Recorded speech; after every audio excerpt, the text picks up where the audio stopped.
Emmanuelle Schramm, bonjour. En tant que DTN adjointe, est-ce que vous pouvez nous dire quelles sont les nouveautés aussi bien techniques que sportives? Bien, ce Grand National 2012, c'est l'occasion d'abord de stabiliser ce qui existe et ce qui marche bien. Donc on va retrouver ce qu'on retrouvait les années précédentes, à savoir le pôle de juges sélectionné par la fédération, y compris avec un juge étranger. Les beaux terrains qui ont souhaité faire partie de ce Grand National avec tout ce qui va autour et la communication qui va autour de ce circuit. Mais bon, cette année, on a souhaité améliorer encore les choses et les nouveautés qu'on va proposer sont des épreuves de 7 ans dotées par la fédération et une tournée des As jeunes qui va se retrouver à chaque fois sur chaque Grand National. Pardon. Oui, effectivement, cette année, on a souhaité rajouter un élément plus pédagogique que technique, en fait, puisque cet affichage s'adresse d'abord au public.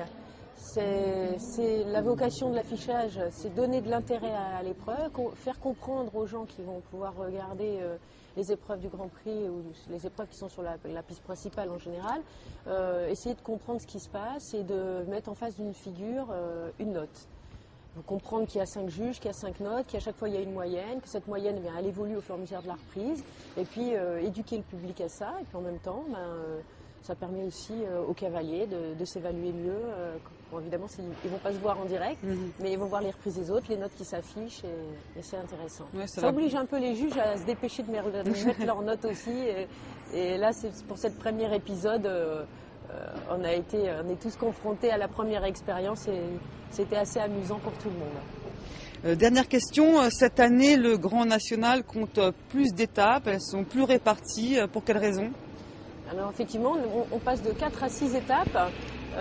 On a souhaité allonger la saison tout simplement. D'abord on avait aussi des candidatures. Alors il ne suffit pas d'avoir des candidatures, il faut qu'il y ait un intérêt sportif bien sûr. L'intérêt sportif c'est de prolonger la saison. Donc on a maintenant 2 concours indoor, un en début de saison, un en fin de saison. On passe sur 6 étapes. L'idée, c'est d'inciter les cavaliers à démarrer plus tôt le travail des chevaux et à continuer un petit peu plus tard dans la saison. Donc on démarre en mars, on finit en novembre. Merci beaucoup.